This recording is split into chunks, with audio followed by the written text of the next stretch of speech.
All right, let's find out what it's like to be a 100 billionaire. This is what $100 million looks like. 100 million $1 bills. Look at this. Okay, but watch this. This is what $100 billion looks like. Whoa. That's $100 billion. The stratosphere. There's like 19 people on Earth that have this much money. Oh, and by the way, There's one of these 19 guys people? just bought a house right up the road here in Washington, D.C. Remember when we did the piles of cash? This is what $100,000 looked like when we did that visualization. So yeah, we're in a whole different echelon now. I want to show you the lifestyles of people who are worth this much money versus this much money. So we've been talking to experts, interviewing people who work with the ultra wealthy to construct real world scenarios of what these people's lives look like, what kind of influence they have in society. Just imagine if your life is like that. And who they can buy. Oh, and by the way, the things that you can do, the funness you get to have, than anything I've ever seen. It's going to be about trendless up. Start with $1 million. Newpress.com. Okay, that's all. So first up, let's start with $100 million. 100 million. My name is Scott. Even with half that, a quarter of that, over many years, and I eventually sold it to a big, giant candy corporation. And because I started the so company, you started a candy company. And so I got a huge payout from this sale. Between that and a bunch of other investments over the years, I now have a net worth of $100 million. Wow, that's a big number. Nice. My primary residence is New York City, where 818 other centimillionaires live. Centimillionaires, it's like centimillionaires. I'll show you my 818 of them. In just a second. But first, let's talk about my fortune and how I can spend it. Now, I can't actually spend my fortune right now because all of it is in the stock market. The upside of that is that it grows and grows. My portfolio grows at 10% every year. So what if I just sell this $10 million return I got this year? This could fund some of my lifestyle. Ugh, but look at all these taxes. All in all, it's like 37% of that $10 million. I guess it still leaves me with 6.3 million bucks to spend. And look, I didn't even have to touch my portfolio. I'm still worth $100 million. Wait, is this video just tax calculations? No. Let's go find a house. Okay. So you're living off 6 million a year. My budget for a house is anywhere between at $8 and $15 million, which sources told us is common at this level. And even though I live in one of the most expensive and crowded cities on Earth, with my budget, I can find a pretty sick house, I think. Okay, let's look around. Boy, there's some nice options here. How about this one? $8.5 million. This nice apartment in Midtown Manhattan. The listing tells me that this is the epitome of refined living. A superior This video is very, very cooperative. expensive. What does like, that mean? Already bedrooms, seeing 4 bath. We This going sun-kissed airy high with the bar. This sun-kissed I'm already filling out my bracket. One of so the far crown on my jewels bracket of the Tony Enclave. What is it? Am I reading like a different language? What is the Tony Enclave? I don't know what any of those words mean. Sorry. What but I type do of know that it apartment has a semi-private I be elevator, getting? and it's the perfect setting Not something that for look that old. alfresco entertaining. And me, 100 millionaire, I am super into alfresco entertaining. I mean, this is looking like a pretty great house. It's got this super romantic painting above the mantle. And in addition to my real library, I also get a bathroom that kind of looks like one. By the way, this is only my primary residence. Oh, that bathroom does look like a library. I've got a couple vacation homes around the country and the world. This one in Miami, which is increasingly a playground for the ultra-rich, and this one in the south of France. And both of these have full-time housekeepers. Let's talk about my vacations. I visit these houses a couple times a year, but for my other vacations, I'll maybe go to the Hamptons because I love to watch polo. There's this great polo match in July, and I buy a VIP ticket that will cost me only $3,500. Oh, wow. Or lately I've been getting into F1, and so maybe I'll go to the race in Monaco. I'll stay at this Hotel Heritage, oh no, Hermitage. I'll stay at the Hotel Hermitage, Monte Carlo, for just 22,000 euros a night, which is like $25,000 per night. Okay, let's get to the F1 race. And the Monaco Grand Prix is underway. Jeez. No one told me I needed to bring my swimsuit to the F1 race. I'm feeling a little overdressed. Food's great, chef. Definitely going to F1 races if I had that much money. I'm planning going on to watching F1 the races, F1 race from a private going yacht. to NBA games, going to the Super Bowl. And look at the benefits here. I get to walk around in the pit, I get to meet the drivers, and I even get VIP tenders? VIP tenders. Let's go. Oh. Not that kind of tender. Just a fancy boat that brings me out to the yacht. Anyway, something's bothering me. Remember when I showed you I could sell off the returns that I made this year? Other ones are way better. Still come out with millions of dollars of cash to spend? Well, I didn't really like having to sell off all those returns and then have to pay like over 30% in taxes. Me and everyone else you'll see in this video don't like to sell our portfolio, our assets, to get cash. Because that triggers all of these taxes. It's like a loan out. Gives us less power in the companies we own. Instead, we like to get cash through a bunch of other ways, using our vast fortune. My favorite trick is to go to the bank and to ask for a loan. Wait, what? I'm a super rich guy. Why do I need a loan? Well, let me show you. The bank will loan me a lot of money if I put my huge investment portfolio up for collateral, meaning they can come after it if I don't pay the loan back, or if I default or something. Okay, how much can I get in a loan? Well, according to the bank UBS, I could borrow up to 85% of the value of my investment portfolio, which remember is $100 million. So I could potentially get a loan for $85 million. Another bank, Merrill Lynch, says that they will give at least 50% of the value of your portfolio. But regardless, we're talking tens of millions of dollars that I can borrow and spend. And guess what? I pay zero taxes on this money because it's not income, it's technically debt. Okay, wait, but it's a loan. So I'm accruing and then you interest, use your real estate right? income. This isn't free money. I'm gonna have to pay it back someday, and likely have to pay it back with post-tax money. Back that, so it's not free money. Loan. What's the deal here? Why am I doing this? Well, according to a lot of good reporting from the Wall Street Journal, people making $100 million or more can get quoted on an interest rate as low as 0.87%. Super low. In reality, today, under these conditions and with my net worth, let's just be really, really conservative and say that my interest rate on the loan is more like 5.9%. It's a lot higher than 1%. But watch what happens. This allows me to not have to touch my investment portfolio. I don't have to take out that $10 million of stocks and pay a bunch of taxes. And that is growing at 10% a year. Way more than the interest on this loan. Now watch what happens over time. This is the value of that $10 million left in my portfolio, and this is how much I owe on the loan I took out. That's a nice looking graph. My wealth is growing way faster than the interest on my loan is accruing. So this tax-free debt thing is awesome, and it's one way that I will turn my net worth into spendable cash. Life seems so much easier once you get rich, right? Okay, no more tax math for now. I want to go buy some more stuff. It's time to talk about private jets and yachts. Sadly, I can't afford the private jet that I want. Private jet life. But this doesn't mean I don't fly private. These days, I can easily just book a jet like this one. It can take me from New York to Miami, and it only costs me $15,000. I can get from LA to Australia for $200,000 on this private jet. $200,000 seems like a lot. But that's a lot. Let's compare it to the median net worth of a US household, which is $192,000. The median net worth of a household, not a person, a household. Spending $200,000 on this flight to Australia feels the same for me as a median household spending $384 for this ticket. Pretty doable for a flight to Australia. Now I can get a better deal on these private flights if I purchase a jet card like this. I fill it up with prepaid private jet hours. Prices range from $5,000 to $7,000 per hour for a small private jet and up to $20,000 an hour for a bigger, longer range jet. Maybe someday I'll own my own private jet, but my budget of $10 million doesn't really get me the fancy one that I want.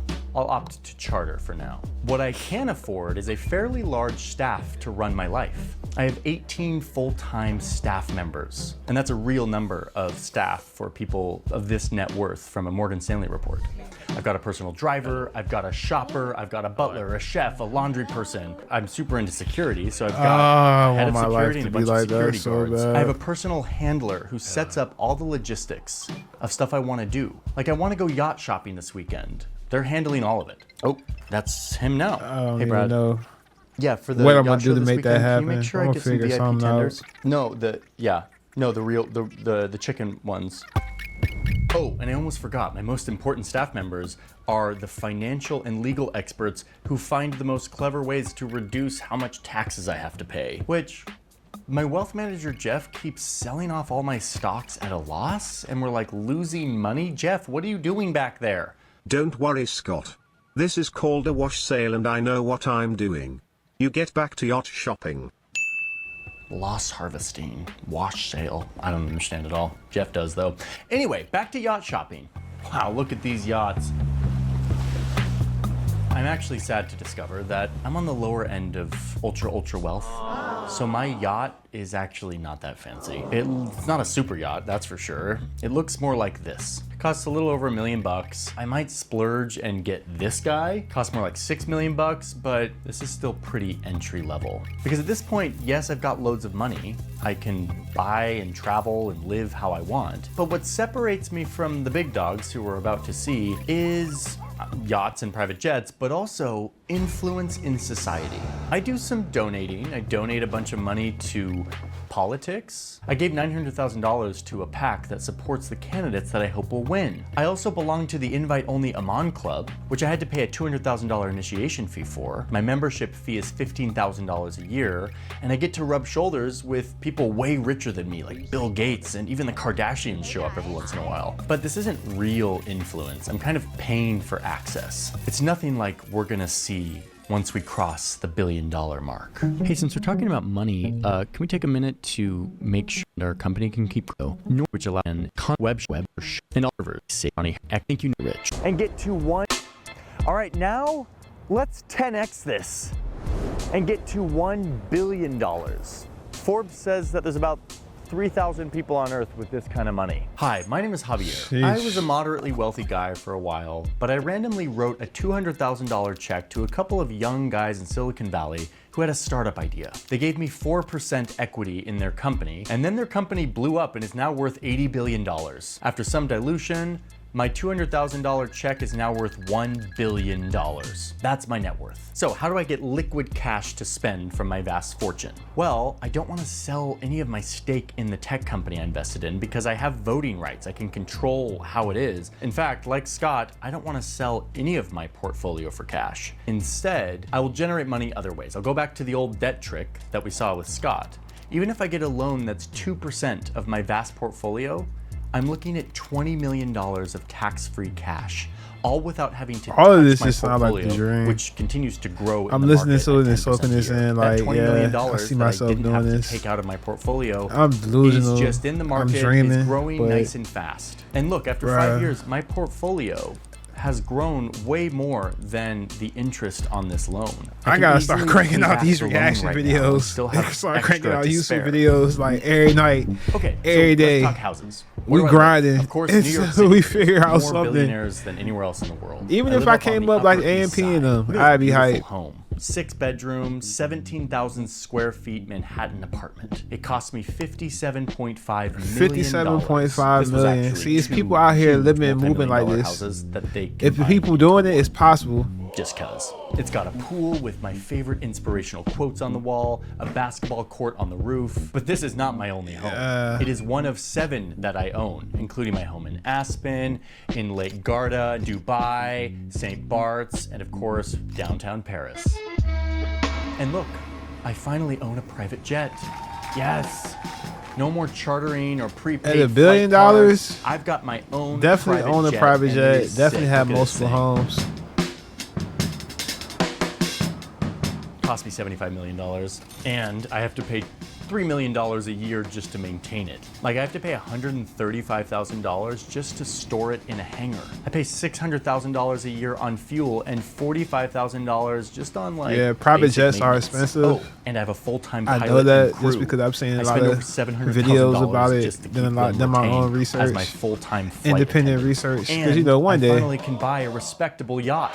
Like, look at this one. It's 131 feet long. It's got a pool and a hot tub on the deck. It can carry 11 guests and 9 crew members. And like my PJ, I have to pay a full-time crew to run this thing year-round, even though I only use it a few times a year.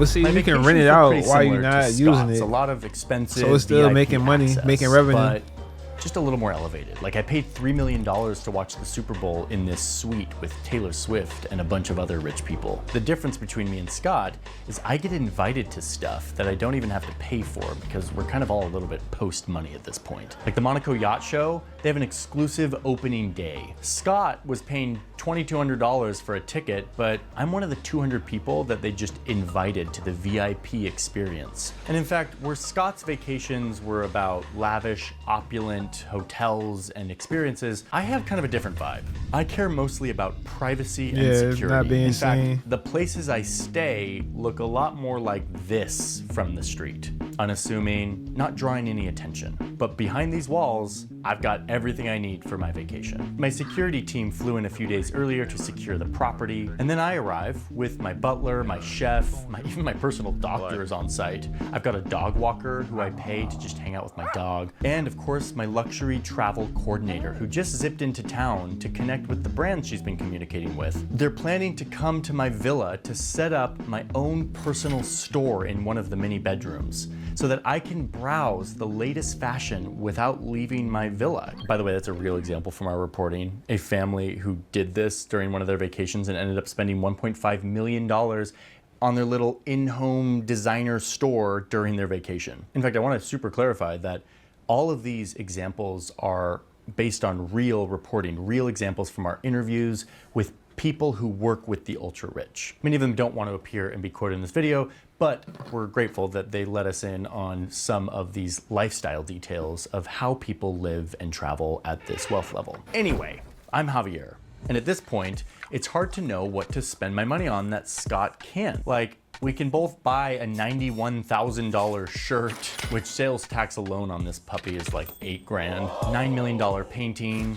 There's a few things that are out of reach for Scott that I can buy, maybe like this nearly $3 million bottle of whiskey. What I can do at this level is pay for hyper exclusive experiences, like paying my favorite band, the Eagles, to fly in and play me a show. I'll pay millions of dollars for this. And in fact, I would be having Rihanna concerts. Hotel California if you would do one time, but it was totally worth it. Or paying yes, for that $6 million private concert is a real example rap too. concerts. Anyway, let's go back to security because now that I'm a billionaire, from I'm who more though? well-known, I don't think and a lot of my artists security would team move is broke, off but of I'm that also money. starting to get a little more paranoid. A lot of artists not about moving for billionaires, how I'm planning right? for something apocalyptic. We rich people think about this a lot. What if we lose it all? My vast wealth is in the market, in the economy. And if order breaks down, it could be worth nothing. So I'm going to invest in some backup plans.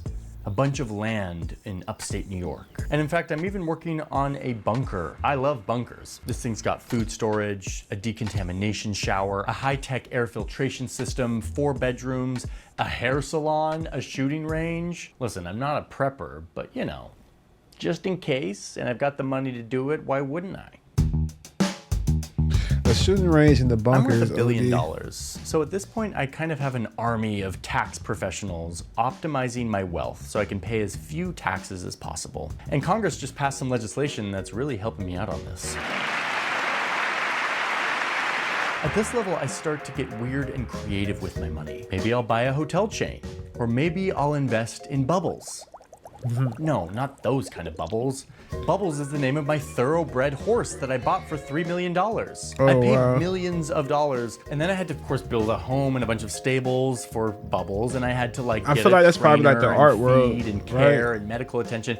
It's a lot of money, but it's a business expense, and Bubbles is a depreciating asset. Maybe it goes to the art world next. I'm supposed to try to make a profit off of Bubbles, but really I'm doing it because on race day I love showing up to watch him race, get to hang out with my friends, spend some time at the track, throw a big party, and watch Bubbles race. Come on, boy, come on.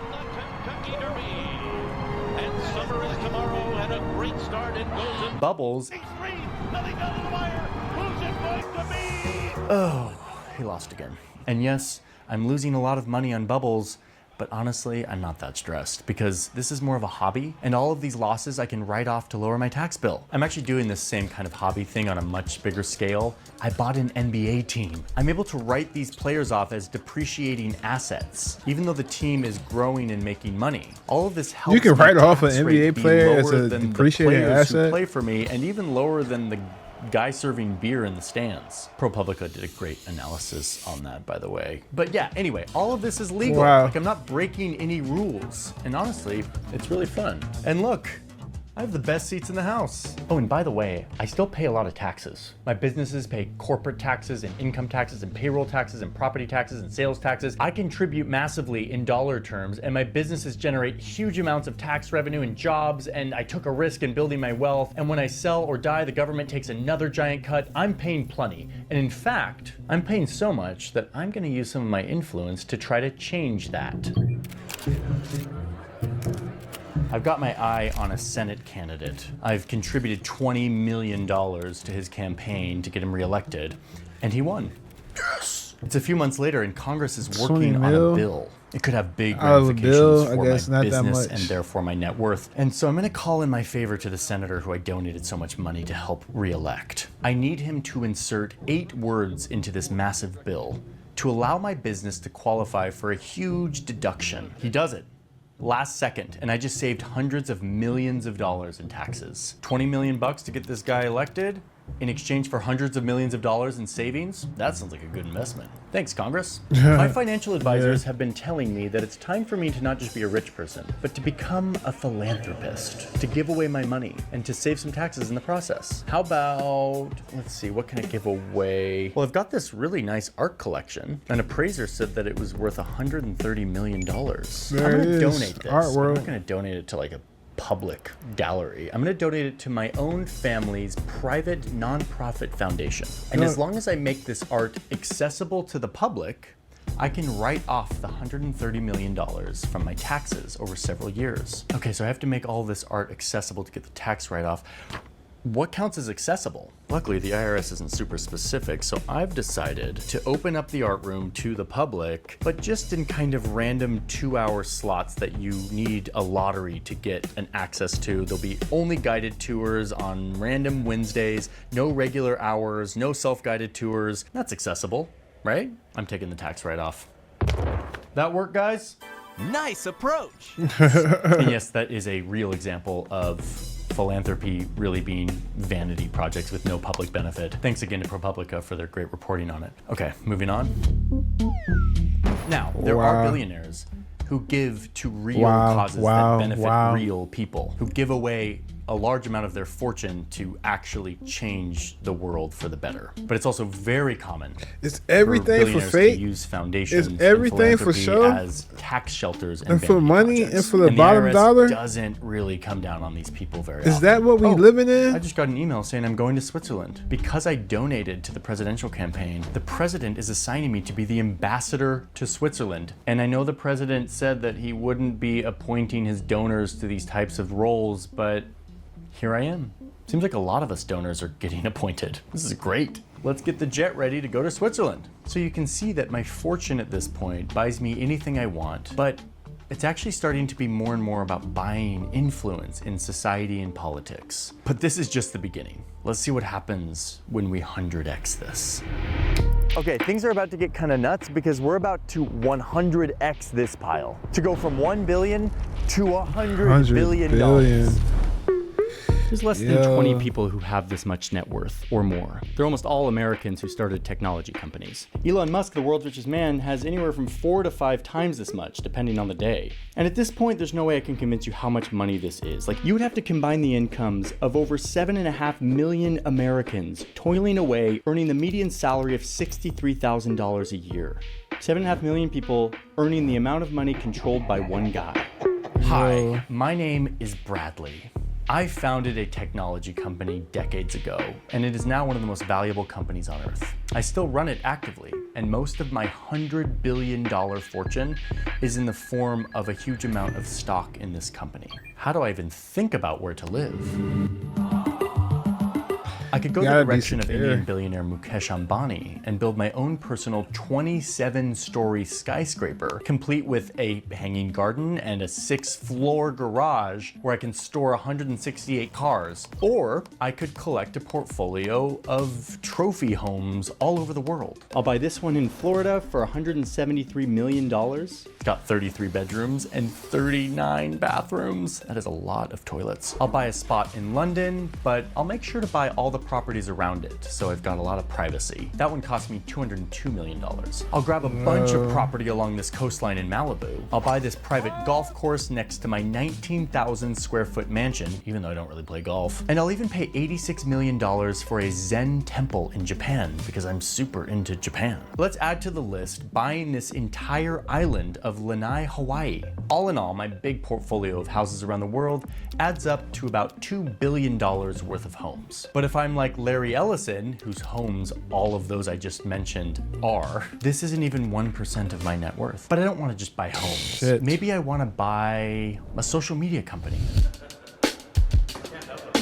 I'm really into influence right now, and influencing the media is a great way to influence society. And this is where I can take the loan thing that we talked about earlier to a whole new level. Yes, I could sell a bunch of my stock to get cash to buy the social media company. Or I can do what Elon Musk did and take out a giant loan, billions of dollars, that I don't have to pay taxes on, that is based on my vast fortune. Musk was about to take out a loan of $12.5 billion. That picture is wild. Ended up taking about half that to buy Twitter. And this is what's wild, is the loan thing, at this level, I can plan to just do this forever. I never have to pay off these loans. I never have to sell off any of my stock. I could keep paying down the interest so it doesn't compound, but even if I don't, my fortune grows way faster than this debt accrues. And the real benefit of this happens when I get close to the end of my life. It's been decades. I have all these loans. They've grown, accrued interest. My fortune has grown way faster. And at the end of my life, I could sell a bunch of my portfolio, get a bunch of cash,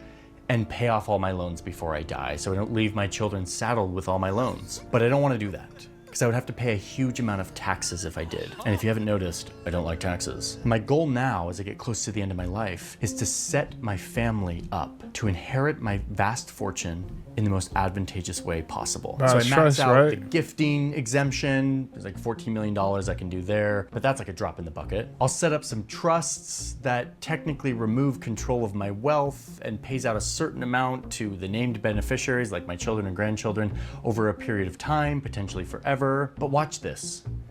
My portfolio is a vast fortune that is mostly loaded with unrealized gains, meaning this is all money that has grown in the market. I haven't paid taxes on it yet because I haven't taken it out. The moment I take it out, I have to pay taxes. But what I can do is when I die, I can give this giant fortune to my daughter, let's say. And the moment I give it to her, boom, the clock resets. She inherits that fortune, and suddenly, it's as if she has zero gains, meaning she could sell this entire portfolio on day one and pay no taxes. Those unrealized, untaxed gains disappear, never to be taxed. And yes, there is a big estate tax that I have to pay when I die, but my army of wealth managers have figured out a way to buy an insurance policy that will pay that tax for me. Anyway, I'm not dead yet. Let's talk about yachts. Because at this point, at $100 billion, I can get the top of the line. Oh, wow. Look at this 600-foot long, $600 million yacht. This thing has a crew of 80 people. It can cross the Atlantic without refueling. It's got a pool, a helipad, a movie theater, a golf training room, because, I gotta practice my swing when I'm out in the Atlantic. I pay my crew super well. Many of my crew stay on board my yacht for years. Oh, and did I mention that it's not just the yacht? I also have this little shadow barge that follows my yacht around when we're out to sea. It carries extra fuel so we can be out on the water longer. It also keeps some of my car collection. Oh, what's that? You're burning to hear about my car collection? I have 2,000 cars. This giant collection is worth around $200 million. It's kind of my hobby. Another real example from this billionaire. And just when I thought I had the top of the line, there's something else I got my eye on. I think I'm hating. This super yacht airship what crossover that's straight out of Star Trek. I want this thing. Is going Especially on? because the article says that, quote, crossovers can be oodles Bro, of how is fun people when getting done this right. much money? I want oodles like, of fun. My super yacht's starting to the look playbook boring is because I have to stick to the hidden. sea. But with this crossover, that's what I they can really go hide anywhere from you. because it literally They turns come into a up. blimp and goes onto land, and it costs about $1 billion. And yes, it's got all the bells and whistles: a pool, a sauna, a gym, a helipad, tenders, and a nice big garage for my cars. And yeah, we gotta talk about my private jet. Oh, sorry, private jets. I have 3 of them, and they're all huge. My favorite one is this one. This is the ACJ 350. It's got a cabin that's 167 feet long. Over 3,000 square feet of floor space on this sucker. I bought this thing for $360 million, and I spent another $100 million just to renovate the interior because I wanted a spa on board. I mean, totally worth it, right? Oh, and on a more grave note, I had to make a deal with my pilot that in case of the apocalypse, which I think about a lot, I'll let him and his family come with me to my compound. Like if we have to escape, I need to guarantee that I have a pilot to fly me away in case like the mob comes knocking. Where will I fly? Oh, I've got some options. I've got bunkers all over the place. Some of them have airstrips, so I can just fly right to them. My favorite one is in New Zealand, where a lot of us ultra wealthy are burying bunkers. This thing is buried underground. It's got a pantry, a gun room, a surgery station. This thing only cost me $8 million to build. But that's not including the couple $1,000,000 I had to invest in New Zealand for several years to qualify for an investor visa. So they'll like let me into their airspace. My other bunkers include I knew that ultra rich huge had pieces of bunkers, land man. in Hawaii, where I have a huge full-time staff, including a person who raises my Wagyu cattle, just like my buddy Mark Z. He's got one too. We love Wagyu and hydrofoils. When I say and hydrofoils, cut to him on the hydrofoil out in the... We got this, Mark.